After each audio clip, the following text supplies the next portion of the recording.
আমি বলছি পুজোর জন্য কিন্তু আমাদের নতুন অনেক শাড়ি আসছে। যারা আসলে অ্যাক্টিভ থাকছেন তারাই জানেন, এবং আমাদের শাড়ির প্রাইসগুলো সত্যি অনেক কম।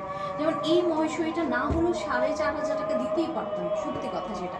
কারণ এই টেক্সচারটা আপনারা এত সফট আপু, এত সফট। এই যে দেখেন, আমি আপনাদের সামনে খুলতেছি, সুন্দর একটা মহেশ্বরী, মানে কি যে সুন্দর আপু।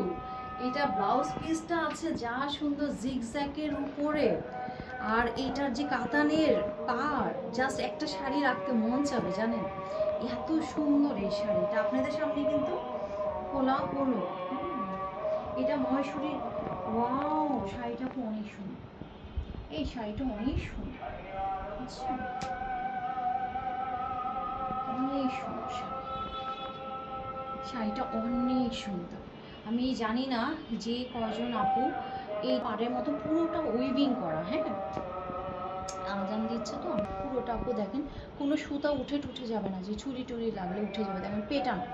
আচ্ছা, ফার্স্ট অফ অল এটা গেল।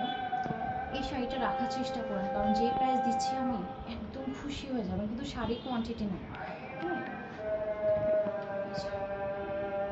এটা হচ্ছে আপু আঁচলটা,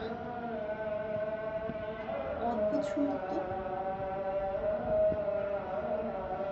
অদ্ভুত সুন্দর। দেখেন একটু অন্যরকম সুন্দর, তাই না পুরো অন্যরকম সুন্দর। আর এই হচ্ছে গিয়ে ব্লাউজের পিসটা, একদম জিগজ্যাগের মধ্যে। এই ব্লাউজটা বানালে একটা সুবিধা কি জানেন আপু, অনেক কিছুর সাথে পরতে পারবেন। জাস্ট কষ্ট করে একটা ব্লাউজ বানায় ফেলবেন, প্রায় অনেকখানি কাপড় আছে এটা দিয়ে, হ্যাঁ 1.5 গজের মতন তো হবেই মনে হয় না, এটা 1.5 গজের মতন হবে আপু। সো এটা দিয়ে আপনারা খুব সুন্দর করে একটা ব্লাউজ মেক করতে পারবেন, এবং শাড়িটা অদ্ভুত সুন্দর।